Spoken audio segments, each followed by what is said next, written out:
Nicodemus here. On today's episode, I wanted it to be an easy question. What do you do when you can't let go of the past, whether it's like a business partner or a relationship? Like, how do you get out of your own way and listen to the Holy Spirit? Yeah, it's obviously this is a big question for most people, whether they study the course or anyone who follows the path of listening to the Holy Spirit, following the path of the Christ and what Jesus taught us. And I want to read some parts from the course, actually from the last video we did, the same section, and there's some really good overlap. I think the thing for us to understand is that in any given situation, we actually don't know what the best outcome is. Yeah, I've asked this question in trainings in my classes over the years, and I've asked it to thousands of people, and almost everyone raised their hand. And the question is, raise your hand if one of the worst things that ever happened to you turned out to be one of the best things. And almost invariably, every time, almost everyone in the class raises their hand.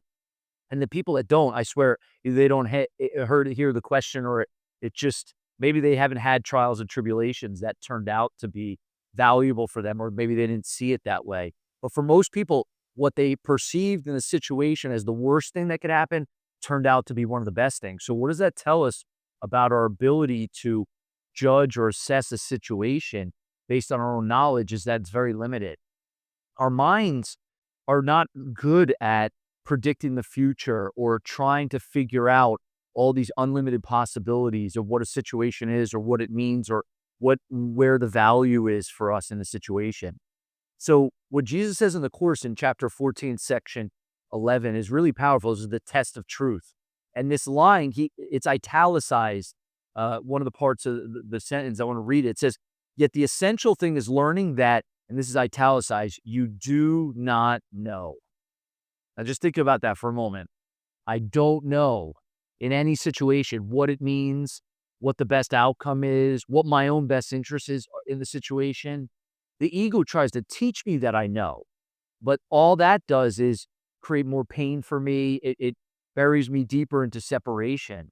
So one of the things we're learning is, and he talks about this frequently in the text, is to fire ourselves as our own teacher. That doesn't mean I'm the teacher or you find another teacher, not like that. We're all teachers and students here, but the Holy Spirit is the teacher. The Holy Spirit is the healer. The Holy Spirit is the interpreter. The Holy Spirit is the therapist.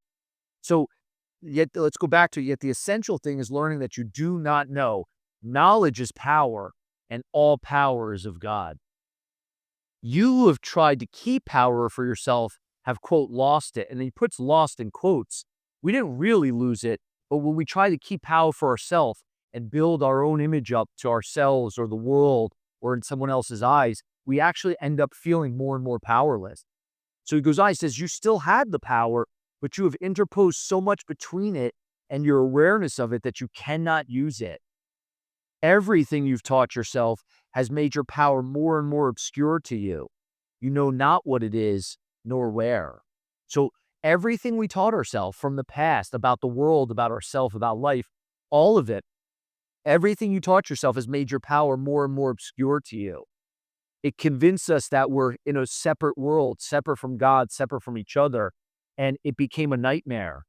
Our life, the dream, it's the dream of separation is a nightmare. So everything you've taught yourself has made your power more and more obscure to you. You know not what it is nor where. You've made a semblance of power and a show of strength so pitiful that it must fail you. Like an older brother, Jesus is saying what we did to try to get power for ourselves has ultimately it has failed us. And it's a pitiful display. It's not like he's not beating us up over it, just showing us like children.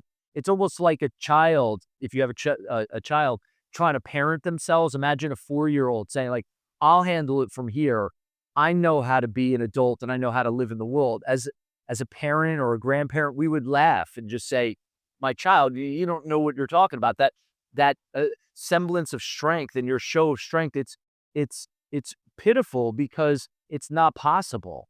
It's not possible because a child has to mature into adulthood to actually live in the world as an adult.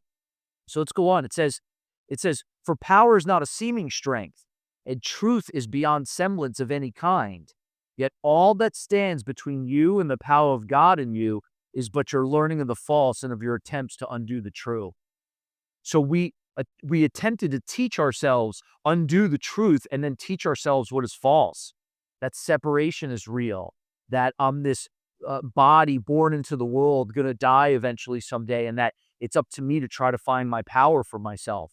I mean, if you look at all human beings, it's like when we're born, everyone's in its search of their power and their strength and to know themselves.